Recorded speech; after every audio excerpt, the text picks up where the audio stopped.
ghosts real? Several recent encounters suggest there might be more things in heaven and earth than we can dream of.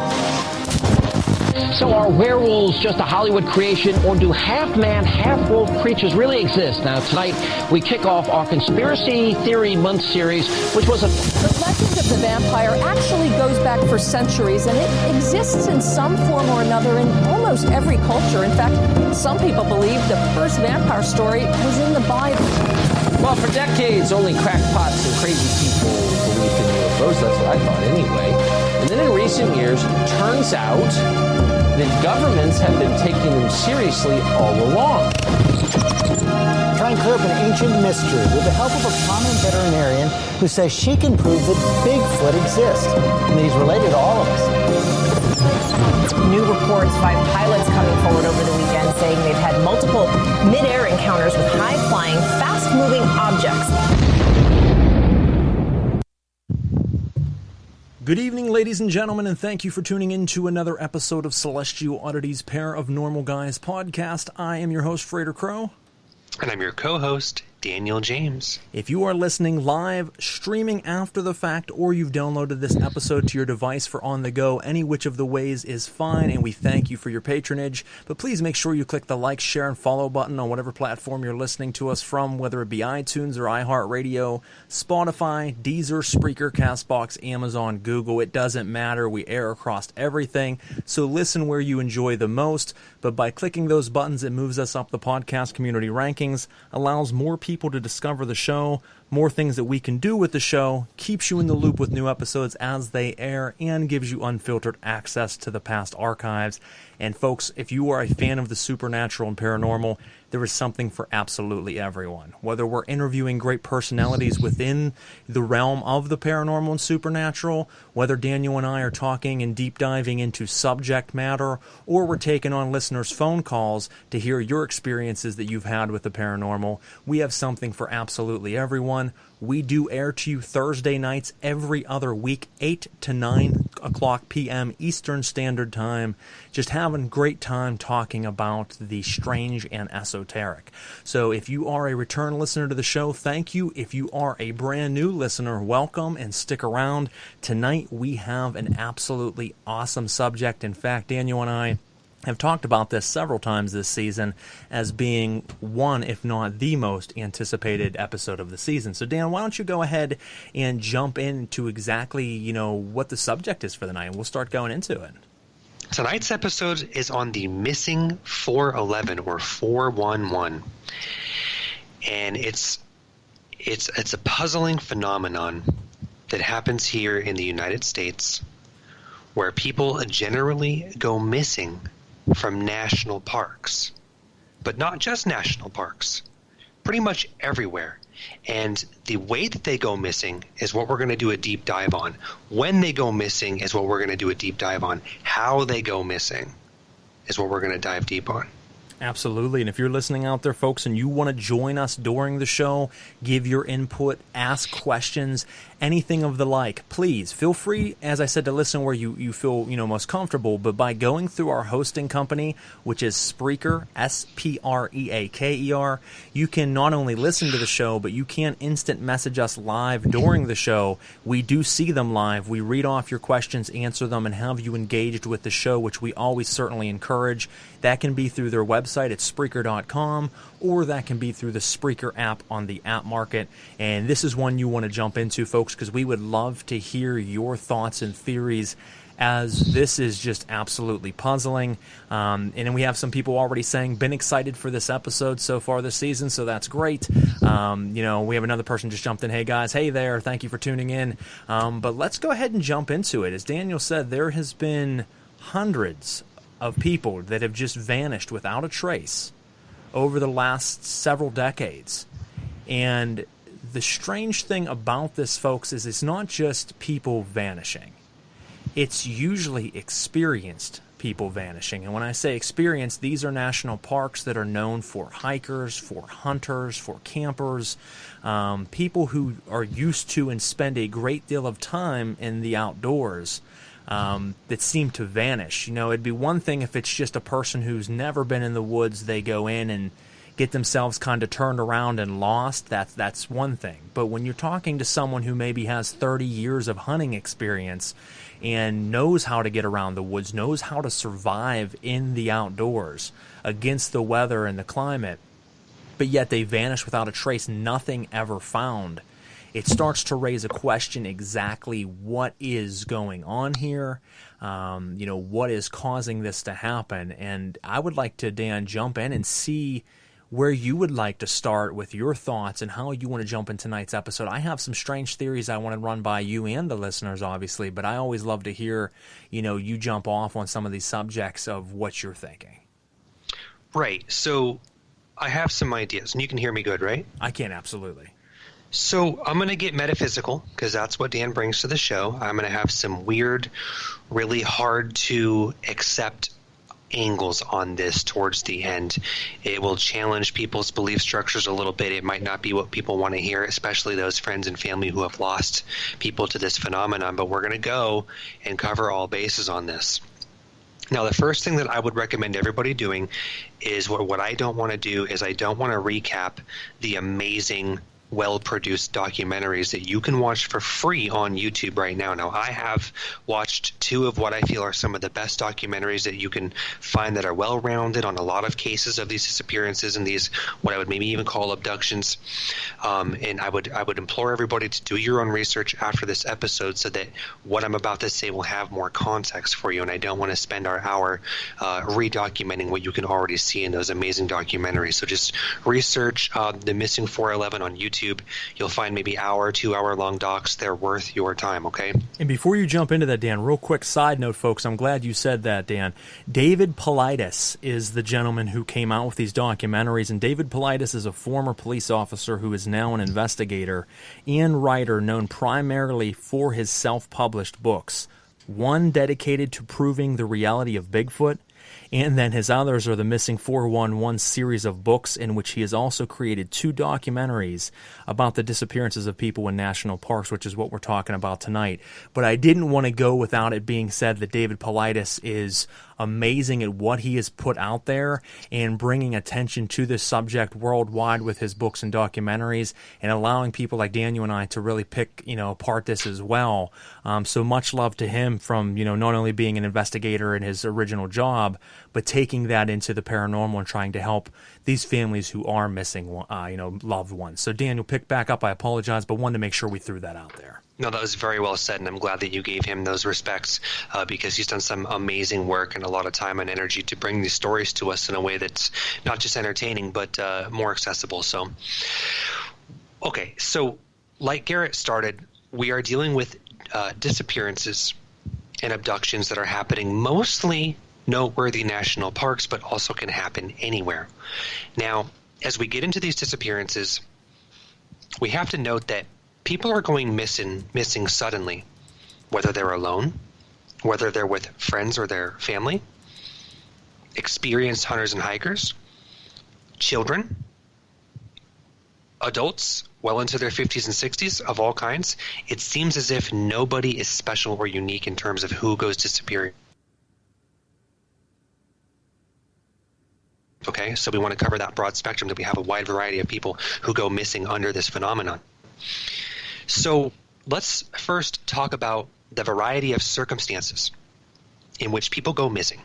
Well, sometimes it's a little kid, it's a child who's on a camping trip or a vacation with their friends and their family. And the first noteworthy thing that I want to point out about these Missing 411 is that the people oftentimes, when they go missing, when they're with other people, it's literally as if they vanish out of thin air the second you look away. So that's a common theme that we have with these disappearances whenever they are in tandem with other people present, whether that's friends, family, or hikers or hunters. If you're in a group or if you're just a duo, it's said that these people are disappearing the second you look away. Almost like you could turn your head for 1 second, grab your bottle of water, cast your fishing iron, look back, and your friend's just gone. 360 degrees in every direction. You cannot find this person. You cannot hear this person. You call out, and this person does not answer you. They seemingly have totally disappeared out of thin air. So that's the first phenomenon, the noteworthy circumstance that I want to notate in terms of these categorized disappearances of the 411. So now we have kids, experienced hunters who don't generally get lost, don't generally injure themselves or fall victim to any sort of animal attacks, people who know the woods, know the land that they're hiking and they're traveling and they're staying in, and they're vanishing out of thin air. So that's the first important topic that I want to touch on. These people are just up and gone in a fraction of a second. Another noteworthy circumstance that can be tied into these disappearances is, yes, it seems like they're vanishing out of thin air, or it seems like they're disappearing, but when search parties start and their friends and their family go looking for these people, they do find evidence of their disappearance, whether it's a shoe or a boot, a clothing item, whether it's blood or a physical body part of the person. I know that that's a little gory, but this is what's happening in these situations. And tokens, mementos, anything that belongs to the person are being found miles away, or sometimes inaccessible areas to reach by foot. Okay, so that means that items that belong to the person who went disappearing are being found in areas that they could not have gotten to by just climbing. Or say, for example, it's also said that these people and their items that they find have seemed to have teleported or traveled over a wide distance in a rapid period of time. So they've been able to find the items that belong to these people that look like they have maybe been dropped or maybe spilled from the person in a specific spot, far from where they were taken, in a distance that could not have been traveled by foot. So that's another circumstance, a phenomenon that I want to touch on in terms of these disappearances. And not only are people seemingly disappearing out of thin air, but it also seems like they're being teleported or warped, or what I call slipwalked. We'll talk about that later. Slipwalked far away from where they were taken. And it doesn't make a sound, and it's not a visible thing that happens. It seems to happen outside of the physical awareness of whoever they're with. So that's the second circumstance that I wanted to touch on that makes this very strange, very disorienting, very foreign of a type of disappearance. And once again, I want to say that it is a high traffic area are the national parks, but it does happen other places. And it's not just targeting hunters or hikers, but it's targeting campers and passerbys as well. So this is a phenomenon that can happen to anybody at any time in these large forested areas. So the third topic that we can touch on as we get into the sort of the esoteric strangeness to this phenomenon and how out of this world that it really is there can sometimes seem to be evidence of an attack, evidence of maybe bodily harm being done to the people. Their clothing can be torn. Their items can sometimes be moved almost in a more creative and specific way than an animal can do. Say, for example, there are cases where it seems like their belongings have been removed from them and then placed neatly somewhere else away from the body. It's also been said that their clothing has been removed and sometimes folded and left in areas that have already been searched by search parties. So now we're dealing with the fact that sometimes it seems like they may have been attacked, there may have been bodily harm, their items are also sometimes damaged or moved away from the body in a way that seems deliberate. So that's the third circumstance. It's very strange that I wanted to talk about these disappearances. So as you can see, what I'm doing here is I'm trying to build a scope of reference for how out of the norm these disappearances are. And as we go deeper into this episode, I'm sure Garrett will have a lot to weigh in on. There are some very out of this world, paranormal, esoteric circumstances attached to these abductions, to these disappearances that are some of them, the greatest, most practical experts in the world are even, stating that these are paranormal, that there is more to this than anything practical that we understand that is rooted in our 3D reality. So now that I've gone through these three strange circumstances to give you guys a scope of reference to how bizarre these disappearances are, Garrett, why don't you go ahead and jump in, pick up where we're at now, and what do you want to add to this particular direction that I'm going.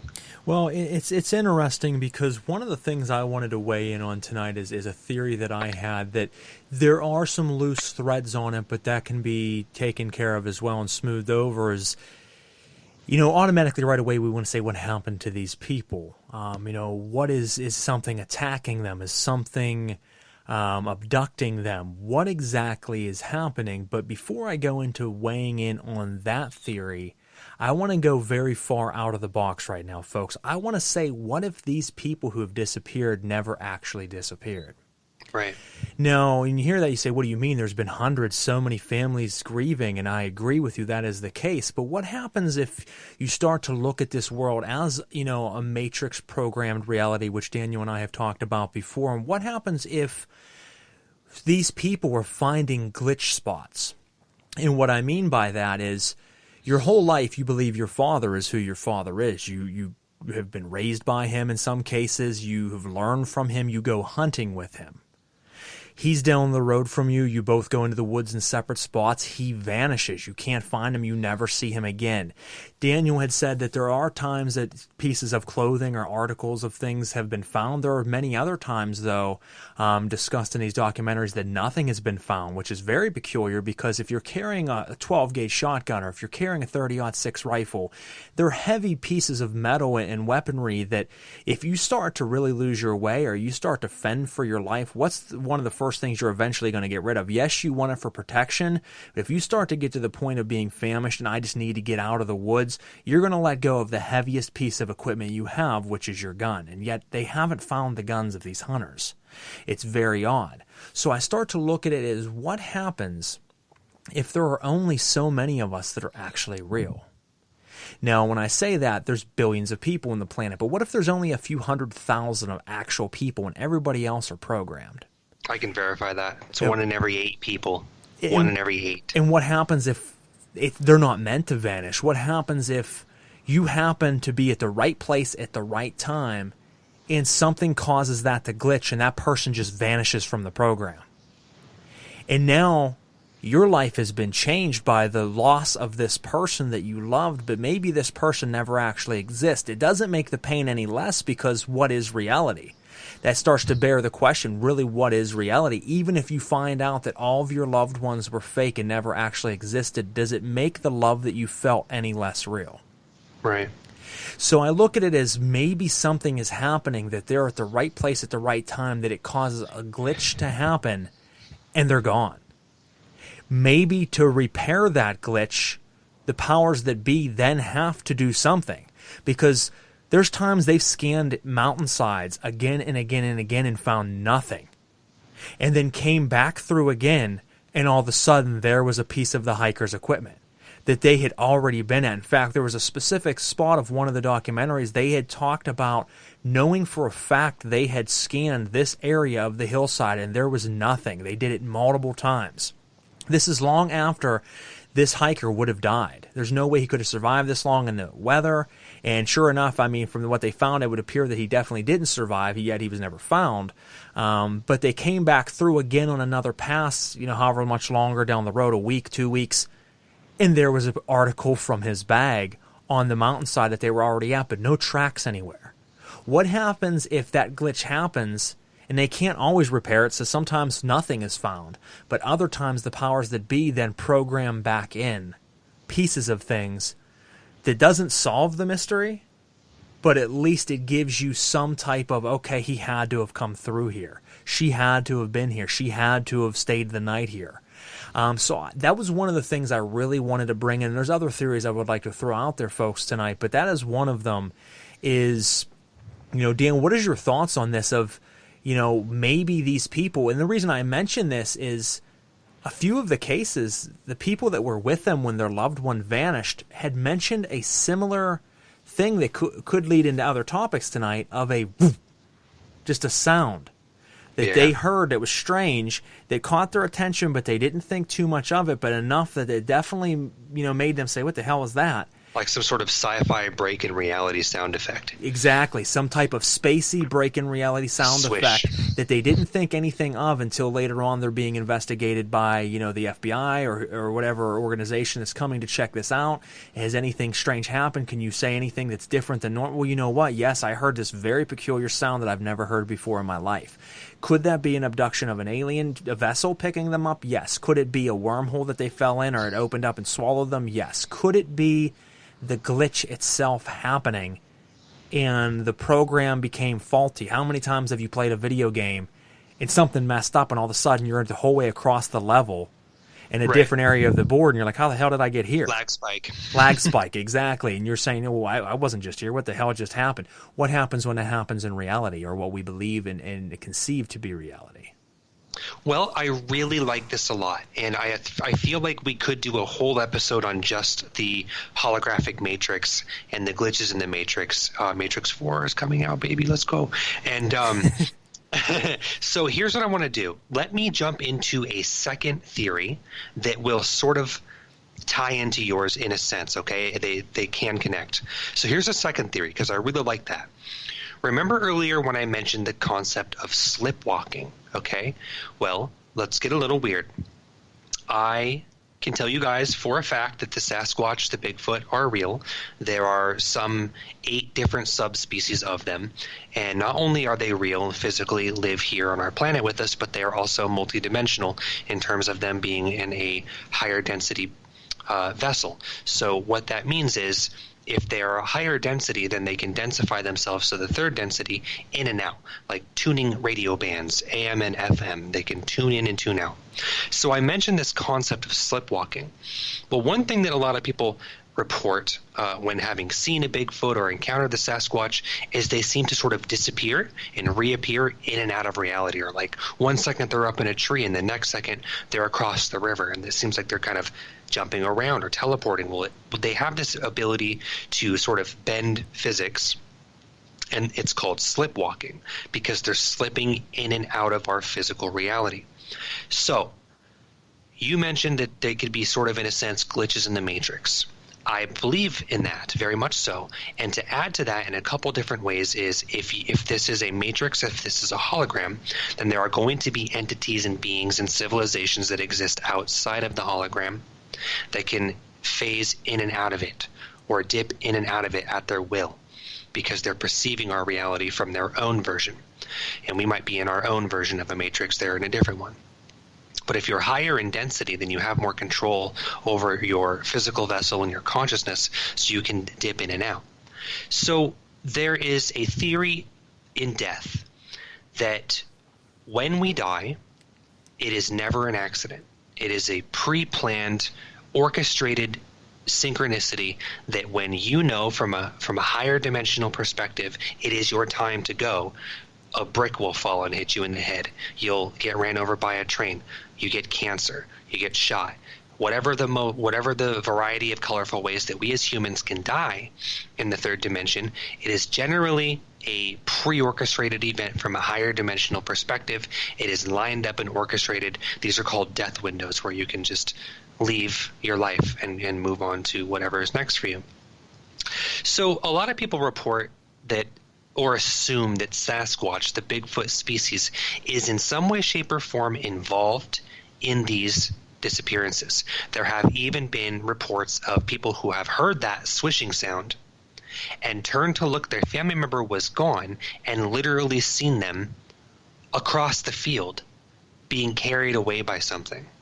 So that's a little bit more definitive evidence that it seems like there is some direct involvement here, that these people might not just be, say, being deleted from existence, but there also could be a removal of them by an outside force or a third party.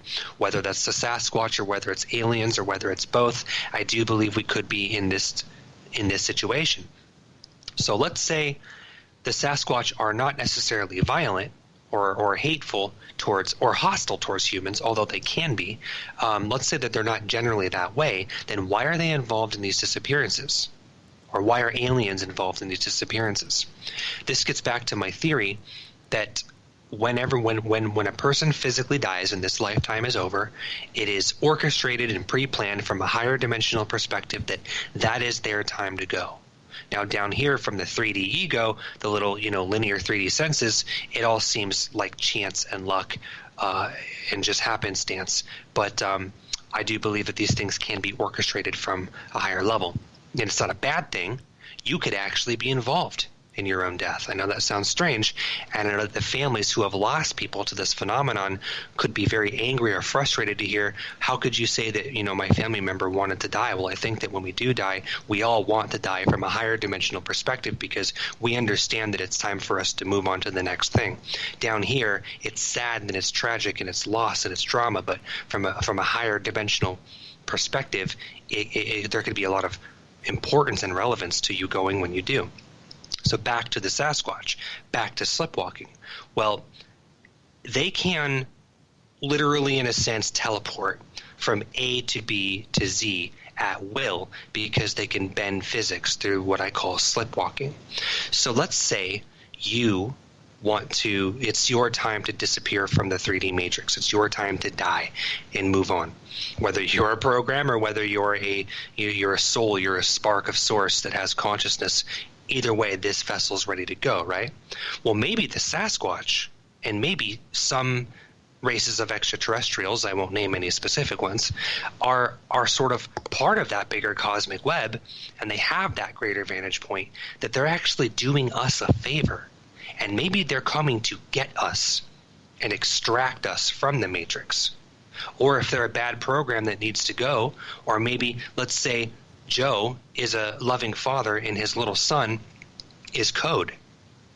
He's just code of the matrix. And he doesn't know that because this is his child. But that's the way that these programs work, is it's designed to be very illusionary and very real.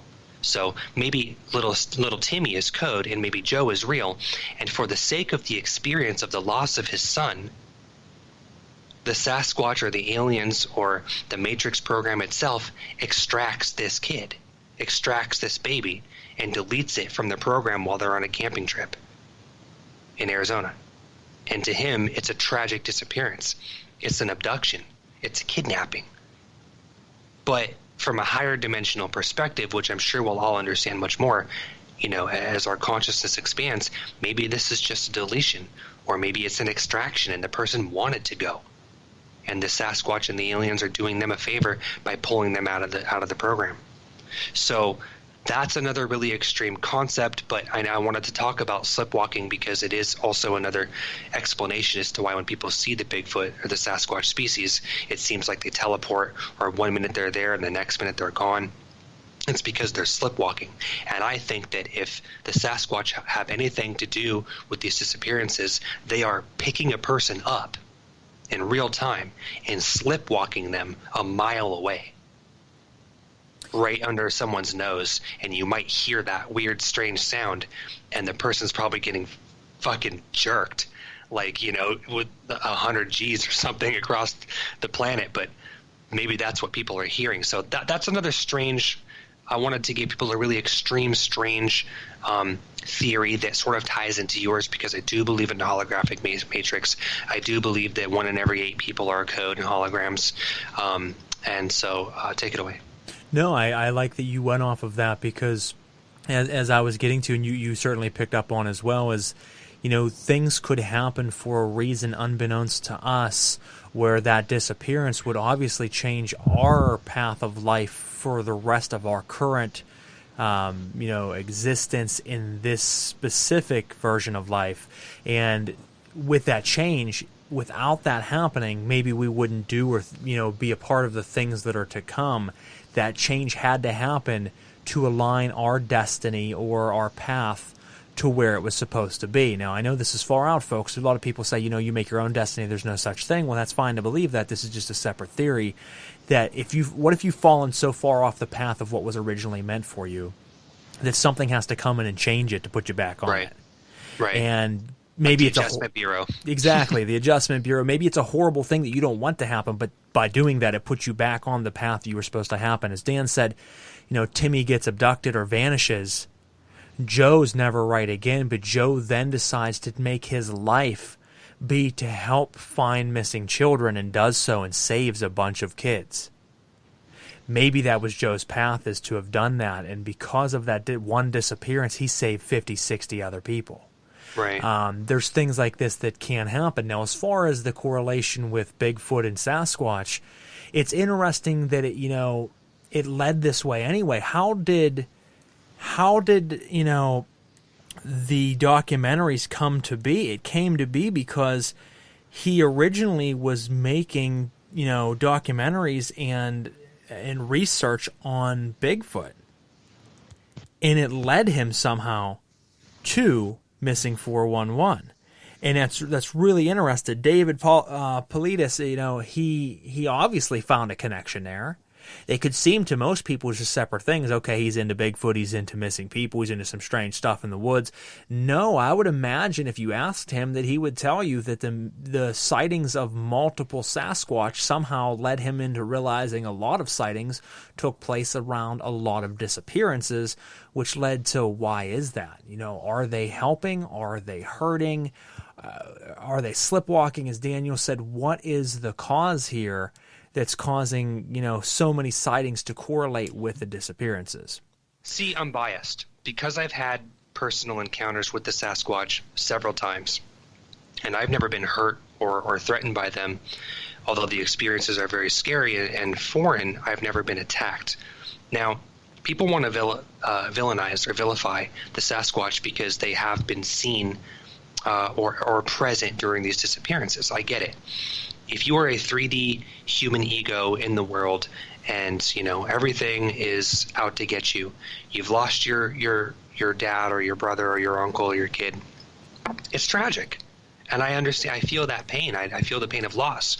But back with one of my topics, a little bit more meta, is that from a higher dimensional perspective, we might need the experience of the loss of these people in our lives. And so the Sasquatch might not be kidnapping them and tearing them apart and eating them. It might just be taking them out of our version of reality for a multitude of reasons.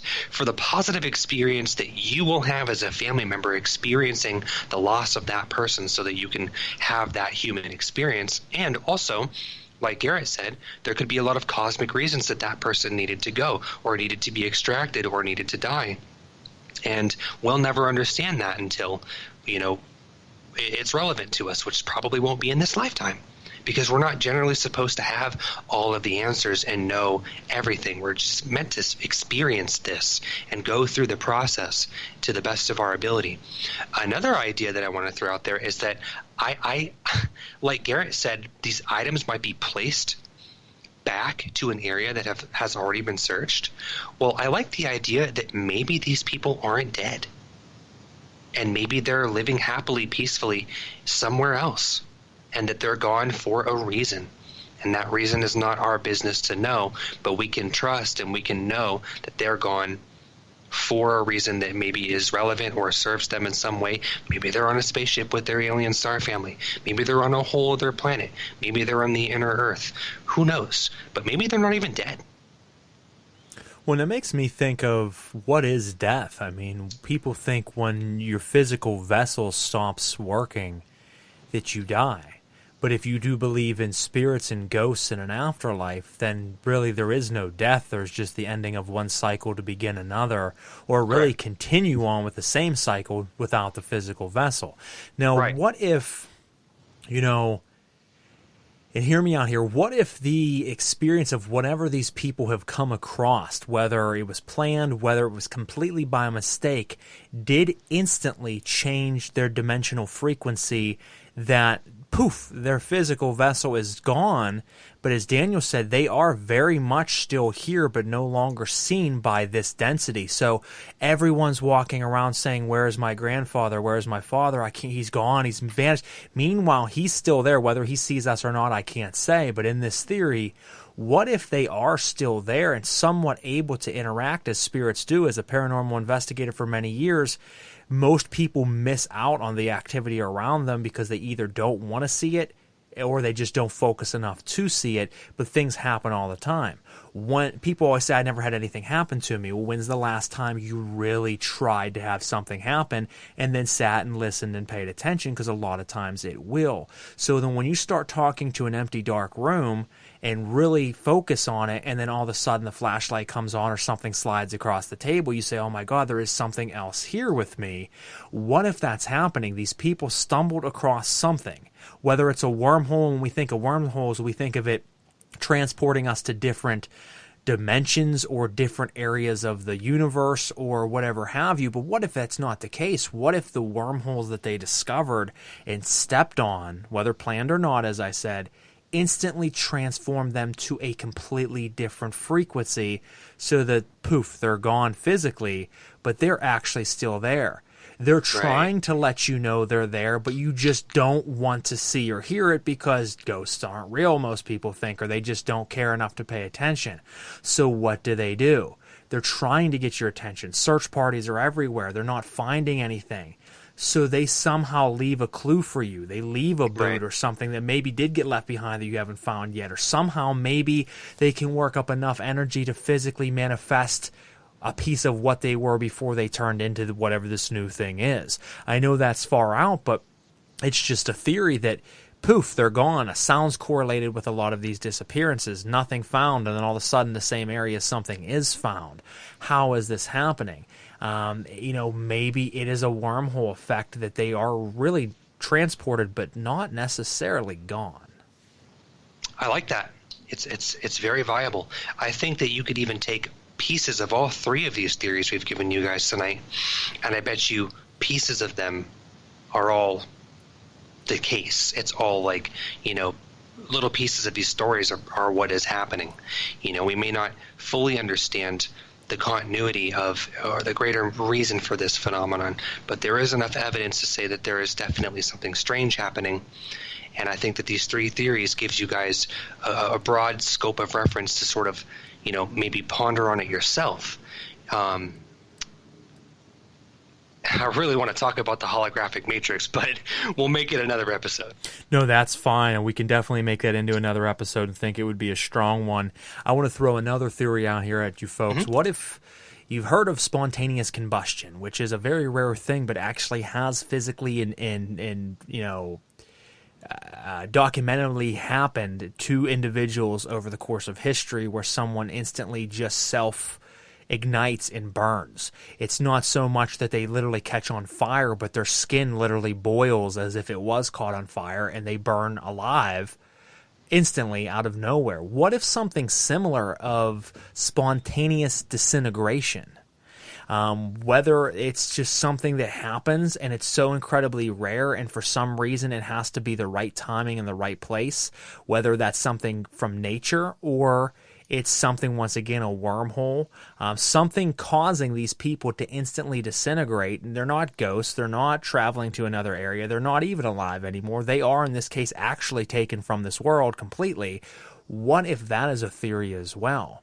I think of two different sides when I think of that, of naturally just spontaneously disintegrating, gone, and it makes a sound with it, because who knows what that would sound like. Maybe it makes a sound. Or what if it is a weapon of some sort, whether alienistic or governmentally made, testing on people? What better place to do it than in the middle of the woods when there's only 5 buddies around, or a father and his son, or a husband and wife? Not in the city, not in a crowded place where it would be noticed by too many people and draw too much suspicion. Let's wait till someone turns their head. We're watching from satellites 1,000 miles away, and we press the button and gone, instantly disintegrated. Or instantly captured and beamed up, whether that's, like I said, again, an alien vessel or our own self-technology that maybe higher governmental agencies have that they're using and testing, and then they leave a little bit of evidence so that way it doesn't draw too much attention. They let you search for a while, see how we react. It's a test of some sort to watch our reactions and how law enforcement acts to it, and then they place things in the way. That's something that I thought about too while watching the documentary, heavily, of some type of weapon being used. You hear a strange sound, and then they're just gone. almost vanished from the face of the earth. What if they could target a weapon that they've been working on and they test here and there over the years until they perfect it perfectly? What a superior weapon that would be to be able to use it from satellites in space, hit a button, and then you are just gone, vanished, disintegrated, nothing remains. Well, hey, I'm a big advocate for the concept of hidden and suppressed technology. I mean, I've talked about it 100 times on our show, and I'll talk about it again. There is 100 years in technological advancements that our shadow governments have access to that is 100 years beyond what our civilians have access to, whether it's just something as simple as communication and cell phone technology, or whether it's entertainment or weaponry. Okay, I could do a whole episode about suppressed technology or healing technology. But if this is maybe some kind of weapon or, like I said, teleportation, absolutely. I mean, you've got something as simple as DEWs. You've got a lot of people who have the notion that a lot of the fires all over the world were started by direct energy weapons from space, from satellites, which there's a lot of evidence to support that as well. I mean, there's pictures and videos of laser beams coming from the sky, where the fire zones are. So we won't talk about that tonight, but that's just an example of some of the suppressed technology that exists and things that we know nothing about that could do things you only see on television. It's pretty wild, man. I mean, there's so many different possibilities of what could be going on, and the sad thing is I doubt in our lifetime they'll get to the bottom of it and never be able to truly say, what exactly is taking place here. Is it wormholes? Is it just random disappearances, and they're getting so lost that, unfortunately, anybody who spent time in the woods, and I'm not talking going on a little family trip, I'm talking deep diving into the woods. If you've hiked miles upon miles into the dense forest, especially like I have alone, it becomes bewildering at points. And it's easy to say, if you were to get disoriented, if you were to hit your head and get a little bit, knocked off center, if you were to drop some of your supplies, any one of these things, or get injured, how easy it would be to try to get out, to get panicked, and instead of getting out of the woods, you hike further into it because you're disoriented, like I said. And, everybody says, well, how are they not finding these things? Think about how big you are as a person. I want you to think about, okay, you're 5 or 6 feet tall. How much space in the world you actually take up? It's not a lot. Lay down next to a tree, curl into a ball, and then have one of your friends that doesn't know which tree you're behind start to look around from, 100 yards away and see if they can see you, as long as you're not wearing like orange or anything. They're not going to see you. You're gone. Now, add 1,000 miles of woods. They don't know where these people are disappearing in some cases. No, the ones where there's an instant family member near them, they usually do, so that's a little different, and that can't necessarily be explained. But some of these hikers have gone missing where they were experienced hikers, and they say, well, you know what happened here? It could be that something natural actually happened to them, and they just never found them because the woods are dense. They are very dense. I'm a hunter. I haven't been hunting the last several years, but I have shot deer before that I went looking for, followed the blood trail, and then the blood trail stopped. And they have to be somewhere in the very near vicinity, and you're walking up and down and up and down and up and down. You can't find the damn deer anywhere. Most of the time you end up eventually finding them, but there has been a couple times, very sadly, that I have not been able to find the deer, have called other people in to try to find it as well with me, have not been able to find it. They've almost seemed like they disappeared, but that they didn't. And they're just as big as a human being, and they have horns. So it's easy to miss someone like that, but there are that additive of all of a sudden, I turned around, drank water, turned back around, they were gone. That can't be explained. That's a little bit different. Now, the last theory that I wanted to throw out, Dan, and I'd really like to see what you think about it. What if, whether weapon, whether wormhole, whether the elements just being at the right place at the right time, or a glitch in the matrix, any one of the things I brought up tonight, and that's why I wanted to bring this up last, what if something flips this human vessel in to a Sasquatch or Bigfoot? And the reason that people are seeing so many sightings in correlation with the disappearance of their loved one is that their loved one is now the creature that they are seeing, believing that they are the attacker. They hear a woof, and then they can't find their loved one anywhere, but they heard something in the woods up the hill, and they look and they see a big gorilla-looking creature moving across the woods, and they're like, I don't know, my loved one's missing, and I seen it. Did it take him? Or what happened? It's not every time, but it doesn't mean that they haven't been there every time and people aren't just missing them. How easy is it not to see, once again, as I just said, something 100 yards down the woods from you, especially it's good at camouflage? What if something causes these people to instantly transform into an altogether different creature that we would call a Sasquatch? It's pretty wild, man. This is taking me back to like an episode of Goosebumps or The Twilight Zone, where the kid what if they always were Sasquatch, and when they went into the woods, which it said that if you go into densified forests, not necessarily the type of animal or plant or tree species, but how dense the forest is and how deep it goes, you're actually getting into fourth and fifth density pockets of higher frequency energy. So those are like little pockets that are even outside of the matrix. They're a higher vibratory realm. And that's why people say that when they're out in the woods, they see other creatures they've never seen before. They see the fae, or even like little gnomes or trolls and things like that. People have sightings of those things in the woods. It's not because they only live there because they're hiding from people. No, it's because nature and trees and forestry creates pockets of higher density frequencies where those beings just live.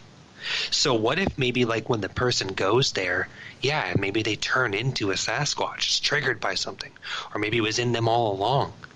And going out there into those higher frequencies, that's why people feel so healed and rejuvenated and restored when they go through a nature walk or they go swimming in a lake or a river, and you kind of feel those negative ions charging your body. And people say that it's medicinal.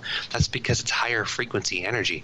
Maybe it's just triggering something in their DNA or their star origins or something, and they're just like a werewolf or something, dude. It's like poof, Bigfoot. Could you imagine? You go on a hiking trip, and then all of a sudden you trip over a fucking stick, and you're just like a Sasquatch now. You stand back up as a 10-foot Sasquatch. And that's the thing, though, is that's really what I was getting at with it. I'm glad that you phrased it the way that you did, is, what if that is the case? As you said, once you go deeper into the woods, you feel so grounded, you feel so calm. For most of us, some people hate the woods, but they're just, dumb. And I said it, folks, if you hate the woods, fuck off. And, if you go deep into the forest, you start to feel really grounded with yourself. It's because you're coming back into touch with your actual elemental roots. And as you said, what if for some reason, and it can mix all of these ideas. It can mix that you come across a wormhole that caused a glitch in the matrix, and it caused you to go back into what you were. It breaks the illusion that we always see. What if we're already all Sasquatch, but yet something programmed in our mental capacity sees each other as human beings, and something glitches out, and now all of a sudden you become that, and other people see what you really have been all along, as Daniel just said, that it triggers and cuts off the illusion that the Matrix doesn't mean that we're all completely a program. It just means that we're all shrouded in an illusion, and now the illusion's been broken. That could be a possibility as well. So you were standing there as a Sasquatch, looking at another Sasquatch saying, look at this thing. Meanwhile, you're one as well. You just don't realize it yet. And that's a big possibility because it correlates so heavily with these sightings. And that's why I think it's interesting that his research led from one subject to the other. Maybe, things he's already touched base on, or maybe there's deeper theories that he hasn't yet released because he doesn't want to, throw it out there like we do. We go balls to the wall on just every theory that we have, and I like that because it allows us to really just kind of fish deeper of the possibilities and hear what you guys and girls out there think. So if anybody does have any theories, before we close out for the evening, feel free to send them over, and thank you to everyone who has been tuning in and commenting. But these are what Daniel and I have come up with on this specific fascinating subject. Is there's so many different things that it really could be. And the one thing that I really find interesting on this is when we talk about something like an alien sighting, when we talk about something like the man from Torrid, someone in the airport or a couple people seen this man and then he vanished. You're talking about these one-offs that maybe are true, maybe they're not, maybe it's got evidence, maybe it doesn't. But this is different. This is talking about hundreds of people who have literally vanished from the face of the earth.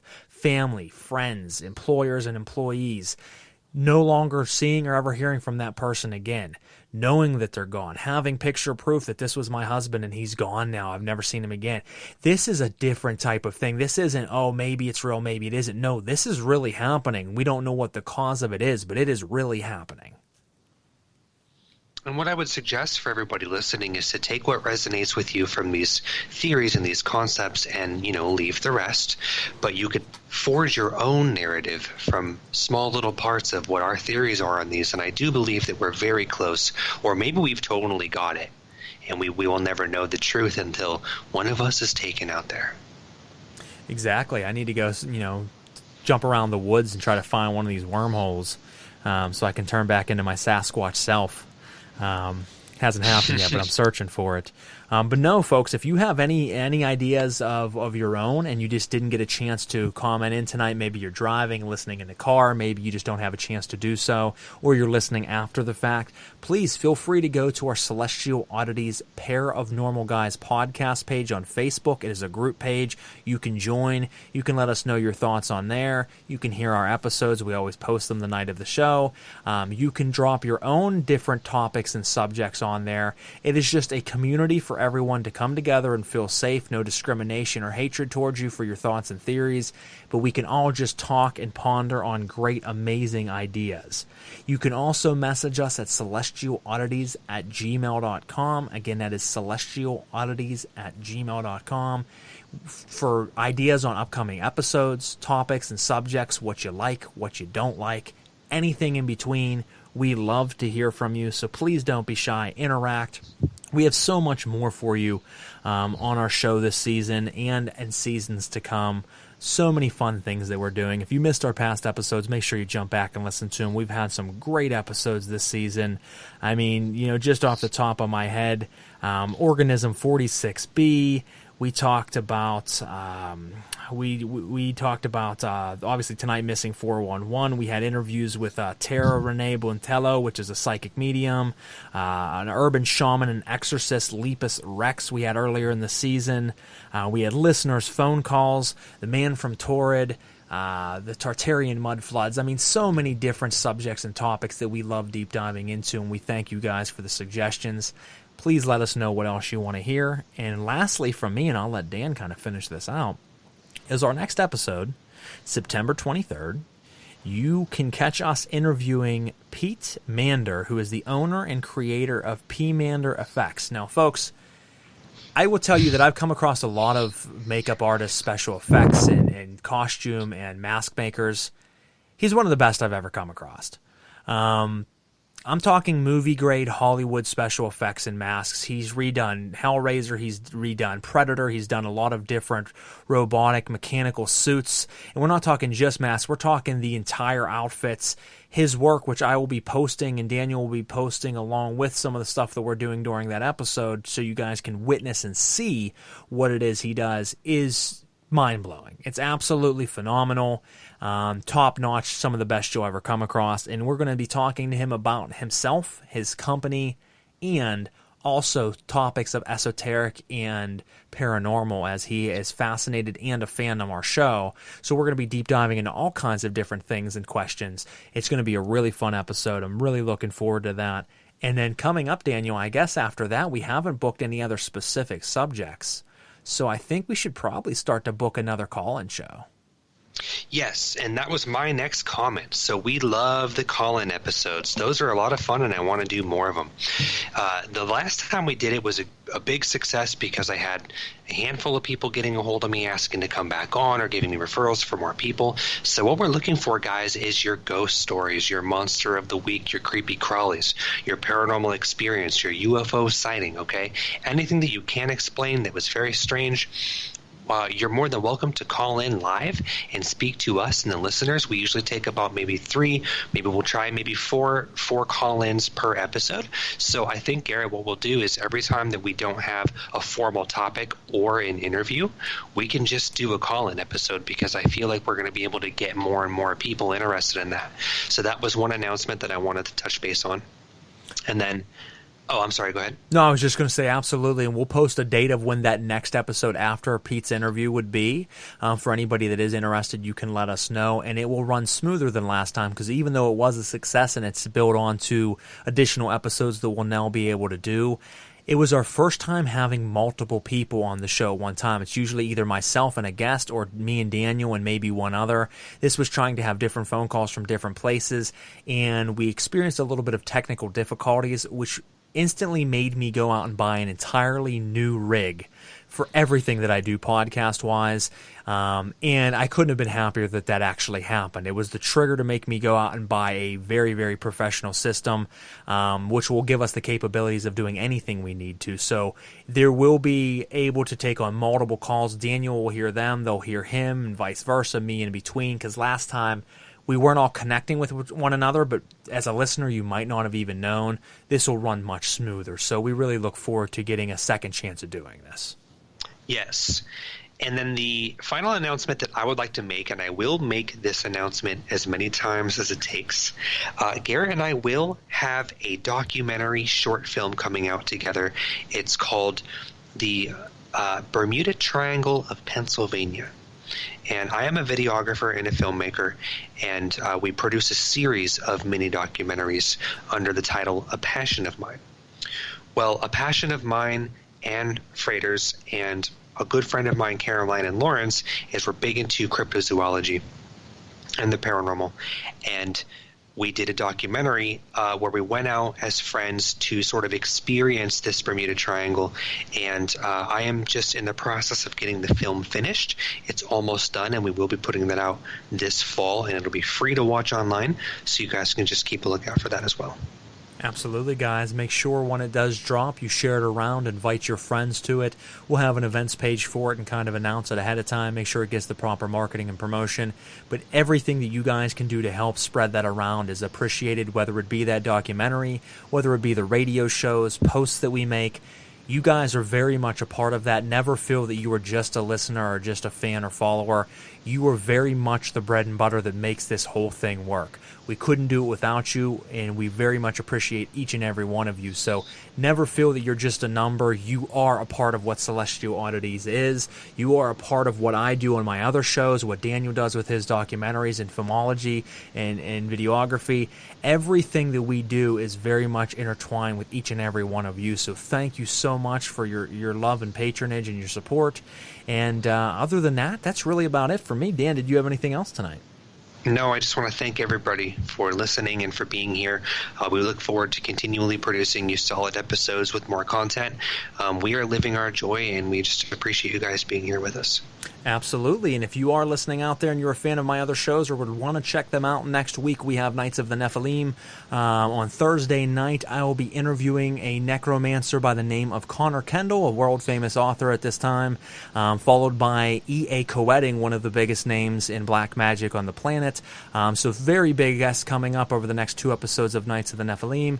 And as we already mentioned, our upcoming guest, Pete Mander, on our show here at Celestial Oddities. So make sure you check them out. And other than that, thank you guys for your love and support, and we will catch you next time here on Celestial Oddities Paranormal Guys Podcast.